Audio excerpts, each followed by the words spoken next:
Real estate పెరిగింది, IT పెరిగితే హోటళ్లు బాగుపడ్డాయి, ఐటీ పెరిగితే 6 లక్షల మంది పిల్లలు మన తెలుగు వాళ్ళు బయటి రాష్ట్రాల వాళ్ళు మన హైదరాబాద్కు వచ్చి ఇక్కడ కొలువులు చేస్తే మరి మన హైదరాబాద్లోని వ్యాపారాలు చిన్న చిన్న వ్యాపారాలు హోటళ్లు రెస్టారెంట్లు మెడికల్ షాపులు అన్ని కలకలలాడుతూ మన జేబుల్లో పైసలు గిలగిల్లాడినాయి. 10 ఏళ్లు బ్రహ్మాండంగా హైదరాబాదు తెలంగాణ అభివృద్ధిలో దూసుకొని పోయింది. ఆనాడు అద్భుతంగా భారతదేశానికే ఆదర్శంగా నిలబడ్డది. ఒకవైపు హైదరాబాదు, మరొక వైపు పల్లె ప్రగతి లాంటి కార్యక్రమాల ద్వారా పల్లెలు బాగు చేసుకున్నాం, పట్టణాలు బాగు చేసుకున్నాం, పచ్చదనం పెంచుకున్నాం, పర్యావరణం కాపాడుకున్నాం. 10 ఏళ్లు సుకూన్గా ఉన్నాం. బ్రహ్మాండంగా పేదవాడు కడుపు నిండా అన్నం తింటానంటే 5 రూపాయలకే బువ్వ పెట్టే అన్నపూర్ణ సెంటర్ పెట్టుకున్నాం. బస్తీల్లో ఉండే పేదవాళ్లకు సుస్థి చేస్తే 350 బస్తీ దవాఖానాలు పెట్టుకున్నాం. ప్రైవేటు మెడికల్ డయాగ్నాస్టిక్ సెంటర్లకు పోయే అవసరం లేకుండా టీ డయాగ్నాస్టిక్ సెంటర్లు పెట్టుకొని గరీబోళ్లను కడుపులో పెట్టుకొని చూసుకున్నాం ఆనాడు.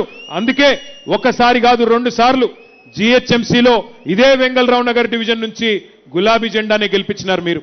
2 సార్లు 18లో 23లో మాగంటి గోపీనాథ్ గారికి బ్రహ్మాండమైన విజయం అందించింది ఇదే వెంగళరావు నగర్ డివిజన్. ఇది 10 ఏళ్ల మన ట్రాక్ రికార్డ్.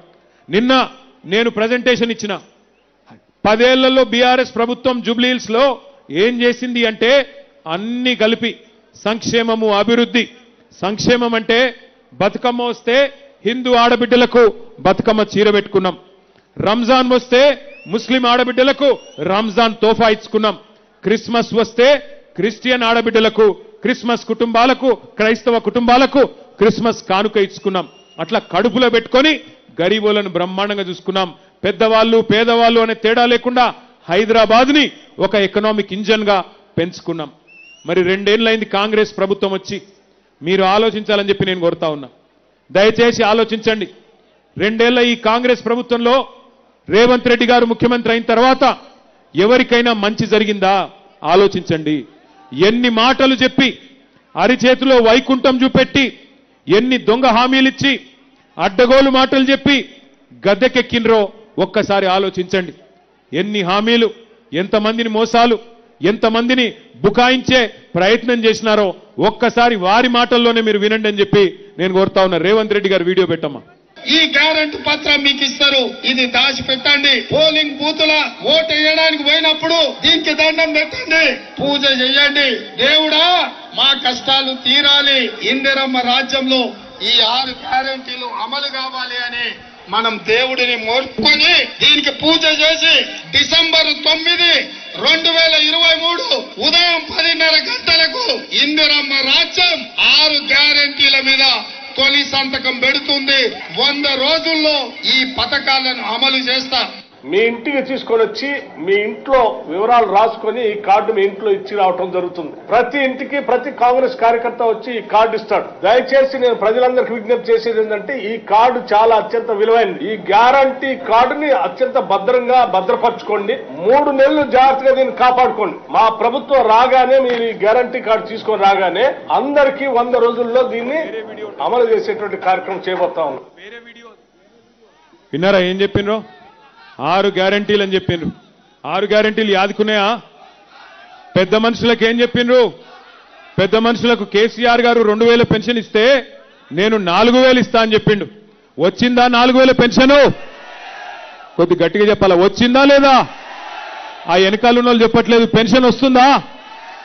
भाइयों बहनों वजीफा मिल रहा क्या? आसरा पेंशन 4000 आपको मिल रहा क्या?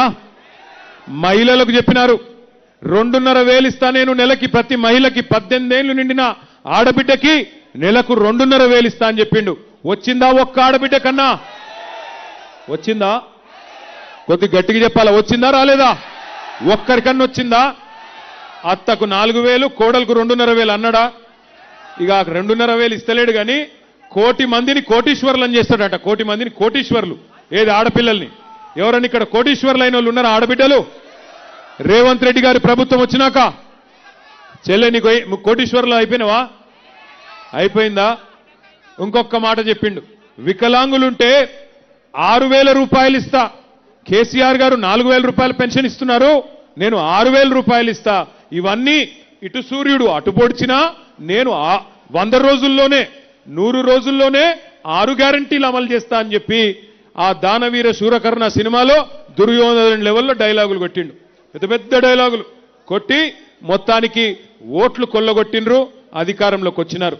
మరి అధికారంలోకి వచ్చిన 2 ఏళ్లలో ఏం చేసినారయ్యా కాంగ్రెస్ ప్రభుత్వం అంటే, ఇవాళ మొత్తంగా చూస్తే హైదరాబాద్ని బర్బాద్ చేసి, హైదరాబాద్లోని వ్యాపారాలు దివాలా తీసే విధంగా చేసి, రియల్ ఎస్టేట్ను కుదేలు చేసి, 162 మంది ఆటో డ్రైవర్లు ఆత్మహత్యలు చేసుకునేటట్టు చేసి, 1000 గురుకుల పాఠశాలలు ఏవైతే కేసీఆర్ గారి టైంలో అద్భుతంగా కట్టినామో వాటిల్లో ఇవాళ పిల్లలకు సౌలత్ లేకుండా చేసి, 100 మంది పిల్లలు ఆత్మహత్య చేసుకునే విధంగా చేసి, చివరికి 700 మంది రైతులు, అగో మా దయాకర్ రావు గారు అక్కడ నిల్చొని కనబడతా ఉన్నారు, మాజీ పంచాయతీరాజ్ మంత్రి.